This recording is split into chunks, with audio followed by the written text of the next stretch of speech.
नमस्कार दोस्तों, जय हिंद, वंदे मातरम। दिशा राइज में आपका स्वागत है। इससे पहले हम कोशिका विभाजन के बारे में हम जानकारी ले चुके थे। सामान्य जानकारी में हमने समसूत्री विभाजन देख लिया था। अब जो हम विभाजन देख रहे हैं वो है अर्धसूत्री विभाजन। अर्धसूत्री विभाजन वह विभाजन है जिसमें गुणसूत्रों की संख्या आधी रह जाती है। गुणसूत्र अगर हम बात करें, जब समसूत्री विभाजन होता है, जब हमने बात करी थी समसूत्री विभाजन की, तो समसूत्री विभाजन में हमने देखा था कि गुणसूत्र जो हैं वो 46 के क्या रह जाते हैं, 46 ही रह जाते हैं। यानी गुणसूत्रों की संख्या समान बनी रहती है, इसीलिए इस विभाजन को कहा जाता है समसूत्री विभाजन। लेकिन जब कोशिका विभाजित होती है और गुणसूत्रों की संख्या क्या रह जाती है, आधी रह जाती है, यानी विभाजन के बाद 46 में से गुणसूत्र रह जाते हैं 23, तो वह विभाजन अर्धसूत्री विभाजन या मियोसिस के नाम से जाना जाता है। मियोसिस जो विभाजन है, इसके बारे में कुछ वैज्ञानिकों के हम नाम देखते हैं, जिसमें से फॉर्मर मुरे, विजमैन और स्ट्रासबर्गर, ये इनकी खोज से जुड़े हुए कुछ वैज्ञानिकों के नाम हैं। तो आपको प्रश्न में उस लैंग्वेज को पढ़ना है कि पूछा क्या है। पहली चीज, इंपॉर्टेंट बात, गुणसूत्रों की संख्या समान बनी रहती है तो समसूत्री है, गुणसूत्रों की संख्या आधी हो जाती है तो अर्धसूत्री है। 46 के गुणसूत्र 46 बने रहते हैं तो समसूत्री है, 46 के गुणसूत्र 23 हो जाते हैं तो अर्धसूत्री है। ठीक है, आगे देखते हैं अपन। गुणसूत्र जो है समसूत्री की अगर बात करें तो ये कौन से कोशिकाओं में होता है, तो ये कायिक कोशिकाओं में, कायिक गुणसूत्रों में होता है, जबकि अर्धसूत्री विभाजन लैंगिक के अंदर विभाजित होता है। ये के बारे में अगर हम बात करें, इंपॉर्टेंट बात, हमने 3 साइंटिस्ट के नाम पढ़े थे, फॉर्मर और मुरे जिसने इसको मियोसिस नाम दिया, विजमेन ने सबसे पहले इसकी खोज की, और स्ट्रासबर्गर ने एक विस्तृत अध्ययन किया। आपका काम जो है वो फार्मर और मुरे को याद करने से हो जाएगा, ज्यादातर फॉर्मर और मुरे का नाम आता है। फिर आगे बात करें, अर्धसूत्री विभाजन जो है वो 2 चरणों में होता है। एक अर्धसूत्री विभाजन फर्स्ट और दूसरा अर्धसूत्री विभाजन सेकंड, मियोसिस फर्स्ट और मियोसिस सेकंड। हर चरण में, फर्स्ट और सेकंड में, वही प्रावस्थाएं होती है जो समसूत्री विभाजन में हुई थी, PMAT, प्रोफेज, मेटाफेज, एनाफेज और टीलोफेज। फिर वही सेकंड में भी वापस वही आती है, PMAT। यहां इनको कह देते हैं 1 1 1 1, इसको कह देते हैं 2 2 2 2, यानी कुल 8 उपावस्थाएं इसके अंदर हम पढ़ सकते हैं। अर्धसूत्री फर्स्ट के अंदर prophase first, metaphase first, anaphase first और टीलोफेज फर्स्ट, और जो सेकंड है उसके अंदर वही prophase second, metaphase second, anaphase second और टीलोफेज सेकंड। आगे देखते हैं दोस्तों, जब हम बात करते हैं इन 8 उपावस्थाओं में, हम पढ़ रहे हैं अर्धसूत्री विभाजन। और अर्धसूत्री का विभाजन कौन सा? फर्स्ट, जिसमें 4 प्रावस्थाएं आएगी, PM8, PA prophase first, metaphase first, anaphase first और टीलोफेज फर्स्ट। तो दोस्तों एक छोटी सी आपको ध्यान रखनी है, इसमें जो पहली अवस्था आ रही है वो आ रही है प्रोफेज फर्स्ट, सबसे लंबी अवस्था है ये प्रोफेज फर्स्ट। इसमें अपने को इतना सा ध्यान रखना है कि इसी के अंदर 5 उपावस्थाएं आती है। कितनी उपावस्थाएं आती है? 5 उपावस्थाएं आती है। और 5 उपावस्थाओं को जो याद करने का जो ट्रिक है, आपको ध्यान रखना है, वो है लेजा पैक करके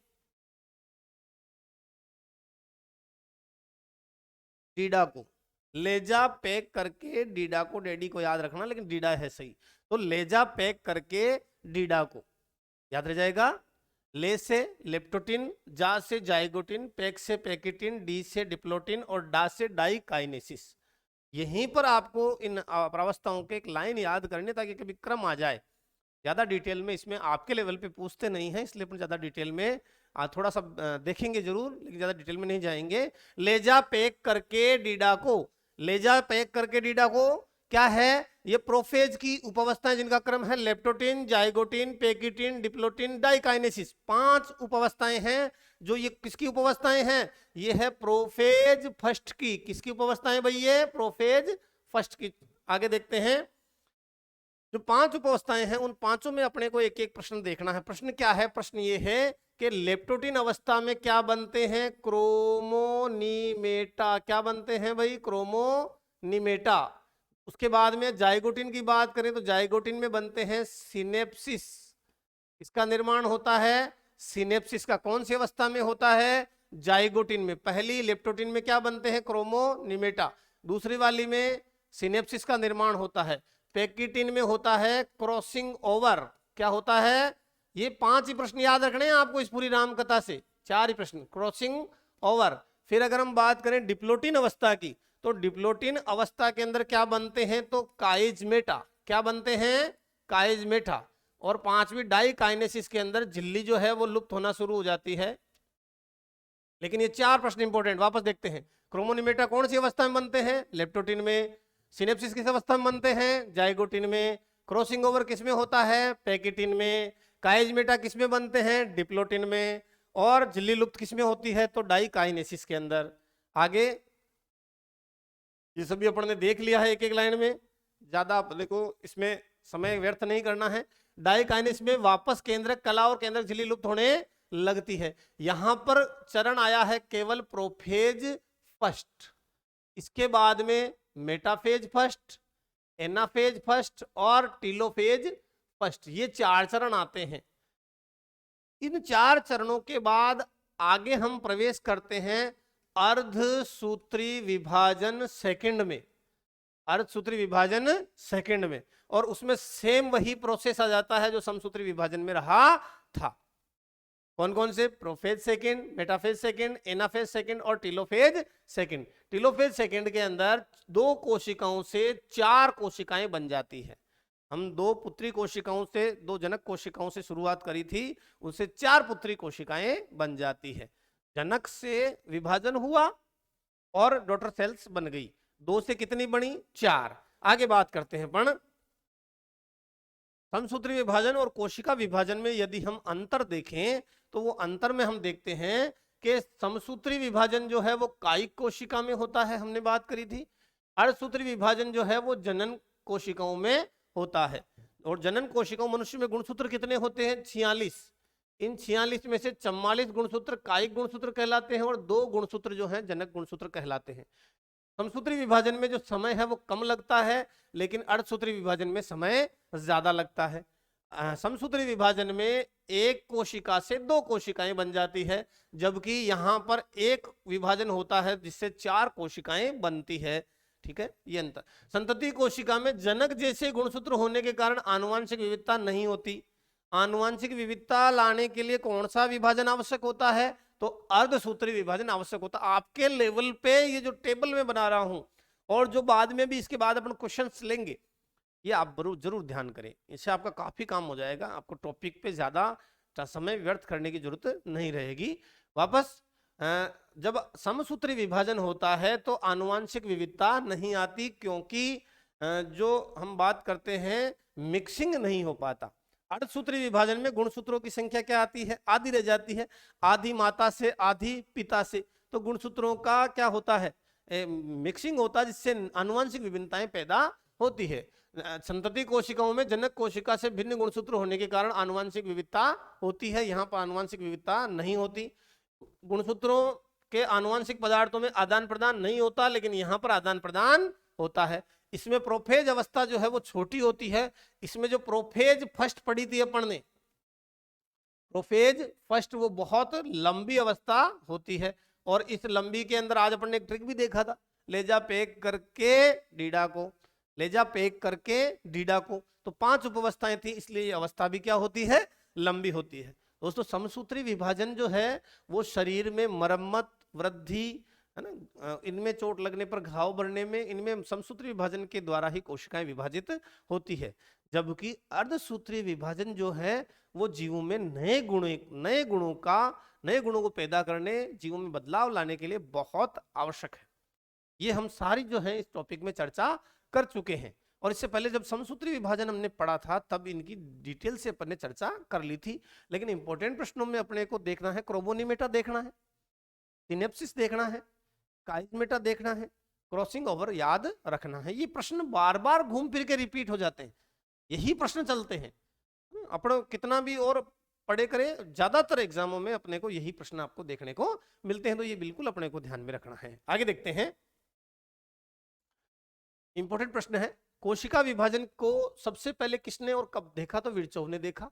अविकसित कोशिकाओं, वीरचौ, अविकसित कोशिकाओं जैसे जीवाणु, नीलहरित शैवाल, यीस्ट, अमीबा, प्रोटोजोआ, इनमें कौन सा विभाजन होता है? तो असूत्री विभाजन होता है। दोस्तों, हमने 3 प्रकार के विभाजन पढ़े थे, असूत्री,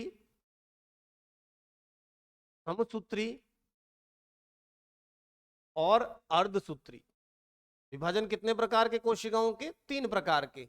जब हम बात करें जीवाणु, नीलहरित शैवाल, यीस्ट, अमीबा, तो इनमें कौन सा विभाजन? असूत्री।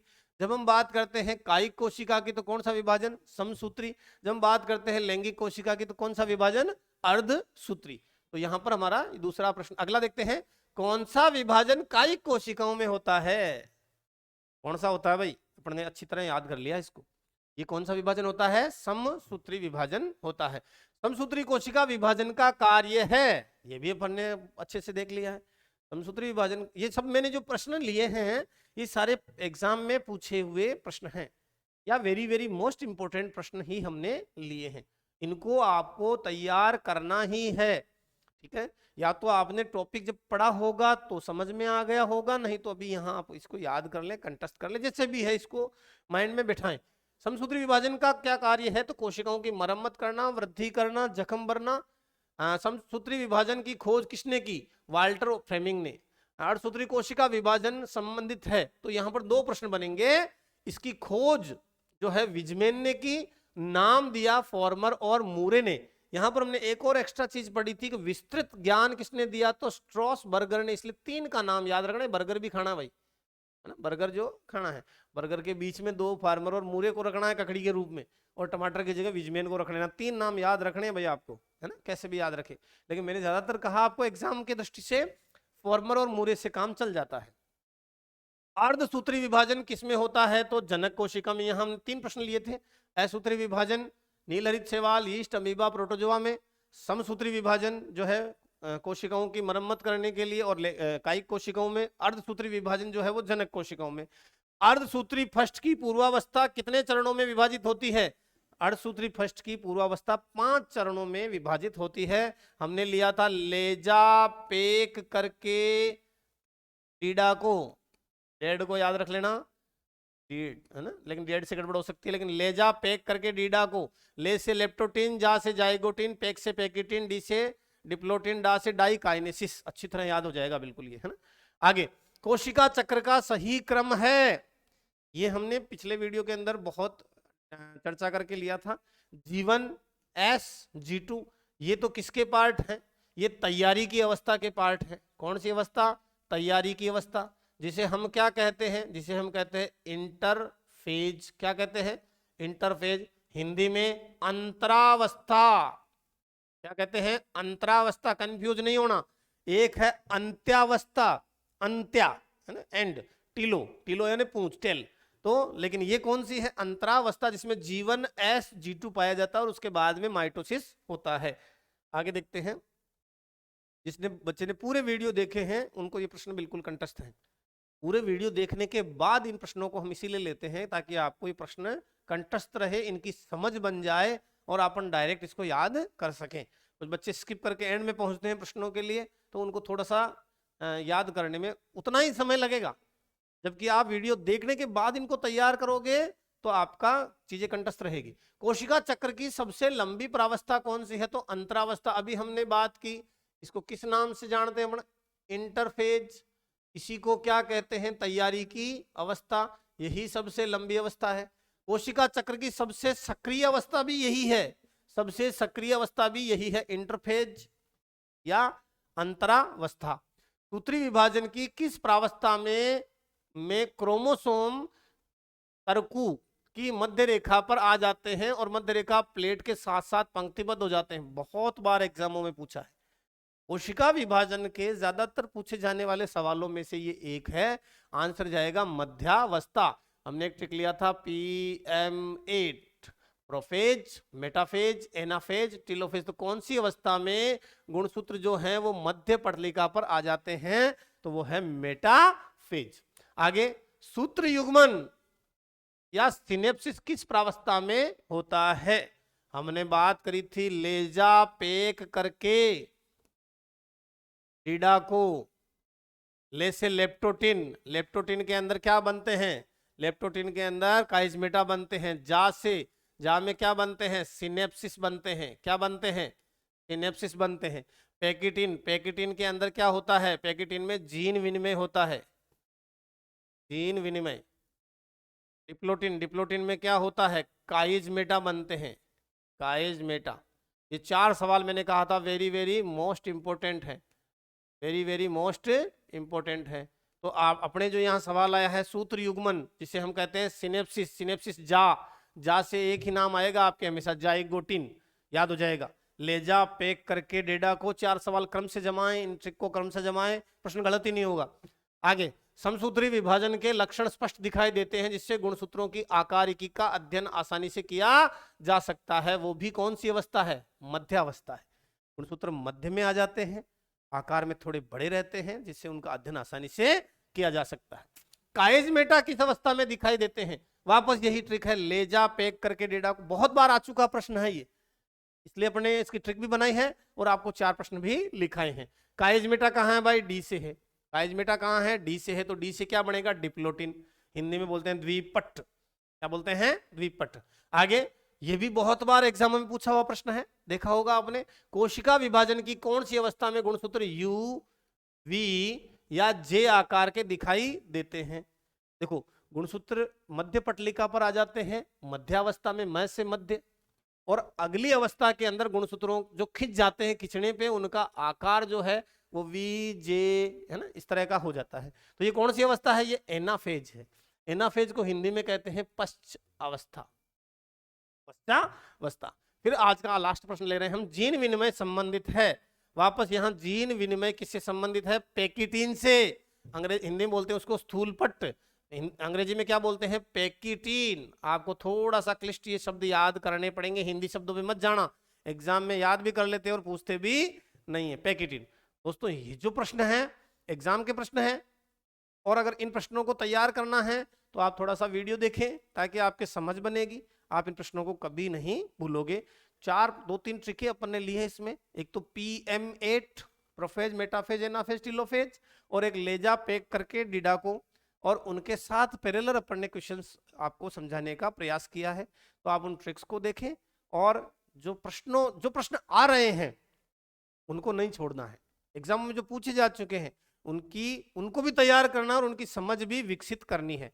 और जो टेस्ट हैं वो आपको दिशा इराइज एप्लीकेशन पे मिल जाएंगे, वहां पे टेस्ट सीरीज है, उसमें आप प्रश्नों को हल करेंगे तो आपको पता लग जाएगा किस तरह से प्रश्न आते हैं और किस तरह से उनकी तैयारी होती है। तो ज्वाइन कर लीजिए दिशा इराइज को, और ऐप को इंस्टॉल कीजिए और टेस्ट सीरीज दीजिए, लगातार टेस्ट दीजिए, और आप हाथों हाथ अपना जो रिजल्ट है वो प्राप्त कर पाते हैं, कॉन्फिडेंस डेवलप होता है, अपनी गलती कमियां पकड़ में आती है। तो आप उसको देखिए और वीडियो को पूरा देखने के बाद इन प्रश्नों का अभ्यास कीजिए, क्वेश्चंस गलत नहीं होंगे। तो दोस्तों, बहुत बहुत धन्यवाद।